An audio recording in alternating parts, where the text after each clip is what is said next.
We are doing an interview of a few questions for a blog online for the Florida Times-Union. So, Mr. Godbold, when and where were you born? I was born here in Jacksonville. I was raised here, been here all my life. Very nice. Me too.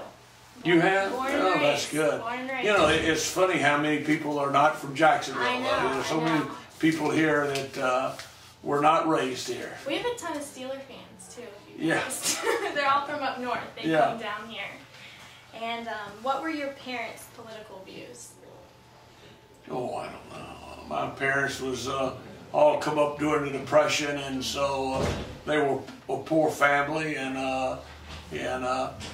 they were very much a Roosevelt follower. You know, he was president during the '30s and brought us through the recession, and they thought he was the big hero and everything. And when you were a kid, what did you want to be when you grew up? Oh, I don't know. You know, I don't really know. All I wanted to do was get out of school and be successful, but really you didn't know. Right. You know what you wanted to be or something, you know? I still don't know what I want to be. And what influenced you into politics? I think the first brush with politics I had was after I got out of school, and I worked for Independent Life Insurance Company, and our manager. Was that at the Independent Life building that's now Modus? Yeah, well, it's a mobile building, but it was Independent Life building to start with, and I was a supervisor with them. I had a group of agents, and Mr. Bryant, who was president of Independent Life, really wanted his young people to be involved in the community, and he was very community minded. He had a great influence on me, and he encouraged all of us. At that time, we had the Jacksonville JCs. It was a young man's organization, and he felt like that's an organization we ought to be in. And he talked to me one day, and he said, well, you know, I pay the dues, the Independent Life pays the dues, but it gives you an opportunity to meet people and be a part of the community and be involved and get some community service, which he believed in very much. And that led me to get into JCs, and then I ran for vice president, and then I ran for president of the JCs, and it was a big thing at that time, and that was my first brush with politics. Never thought much about ever getting into politics altogether. Later on, Mr. Bryant was very influential in me running for the city council the first time, because when I got out as president, I ran for the old city council, which at that time we had a city council, we had a city commission, and we had county commissioners and city commissioners, and we had a mayor of because that was before we had consolidation. So I ran for it was 9 people on the city council. I ran for the city council and won. And then 2 years later, consolidation came in '67.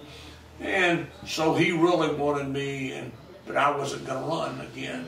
And he really pushed me to run, and he wanted me to run. So I run at a large seat, which meant you ran for the whole county at that time. So that was the way it started.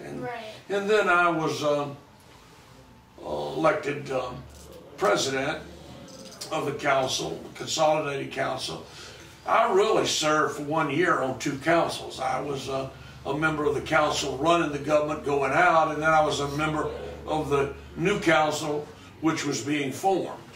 So I had 2 groups of meetings to go to. But then in 1978, Mayor Tanzler decided he was the first mayor in consolidation. And the mayor Mayor Tanzler decided to run for governor. I really had no interest in being mayor.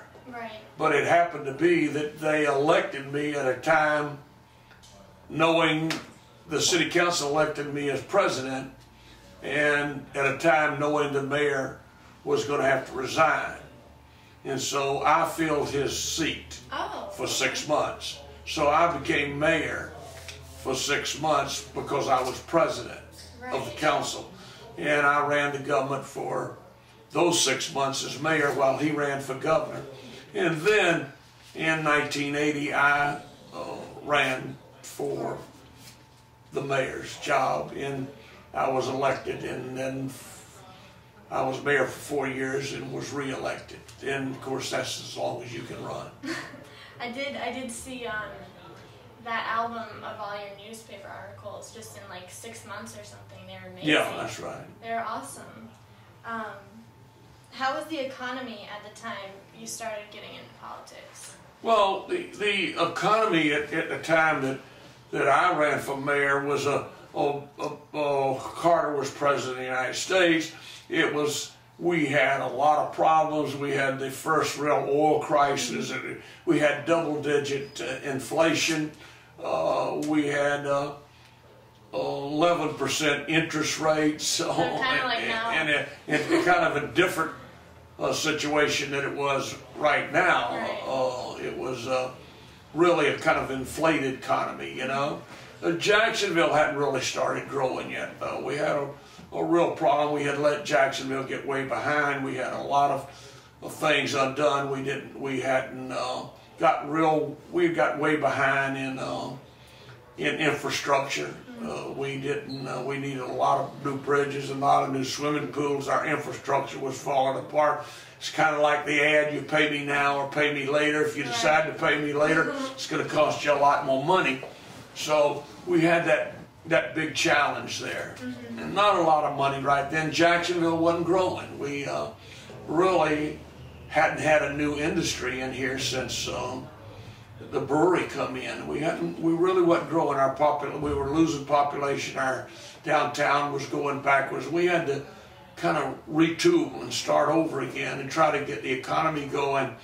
And people say now, they used to ask me, how in the world do we slow this thing down? How do we slow growth down? And I used to say, well, I never had that problem when I was mayor, because I was always trying to bring new jobs in, and new industry in. And now, today, and we've got the same problem. We got to bring new jobs in and get the economy going again. And that was the challenge that I had. And of course, during the 90s, we were really going, and before the economy fell apart. When you were mayor, was that during the paper mills and everything, and when they considered Jacksonville like yeah, we had the paper mills, and had a lot of people employed there, and it was a big battle about the odor and this type of thing, and nobody wanted to close them down because people used to say, well, what do you smell? And they say, I smell money, you know, it's education, it's jobs, it's retirement, and this type of thing, because we had 3 mills at the time, and they employed a lot of people and paid a lot of taxes, gave us a lot of jobs. But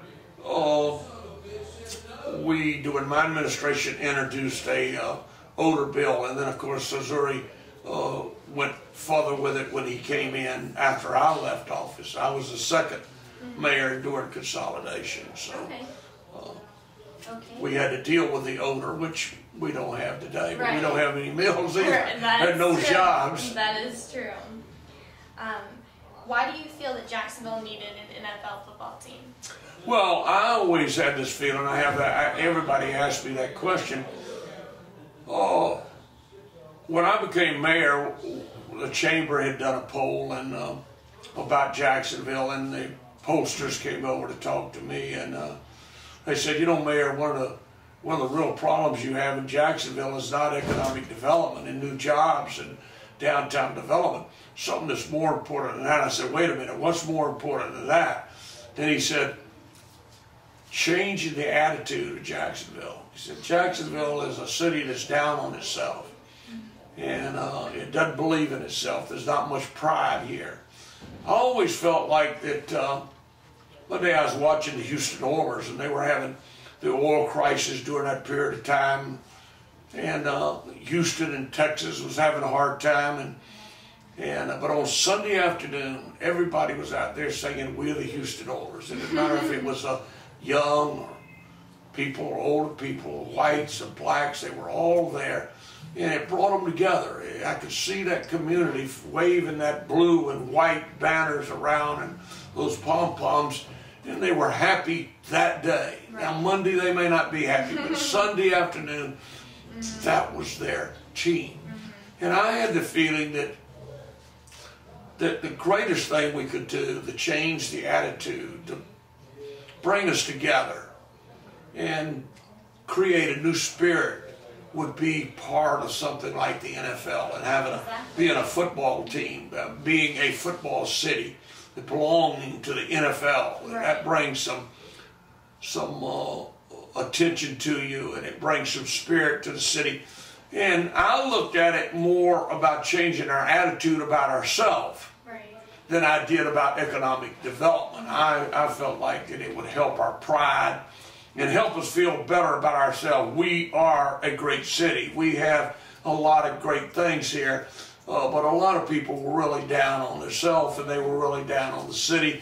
They looked at the city as a little small Georgia town that smelt bad, you know? Yeah, that's what, my mom was born and raised here also. Yeah. She would talk about back in the day when her friends would come in town, and that's how they would describe Jacksonville. That's right, and we needed to change that attitude about ourselves and change that spirit about ourselves.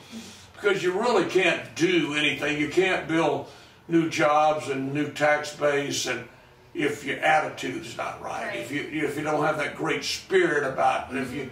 And so my job, I used to say, all I do is go around and beat these damned old drums, you know. But I was always beating the drums about Jacksonville and trying to be a great salesman for the city, you know. I see that. I saw that Jacksonville. Yeah. That was cute.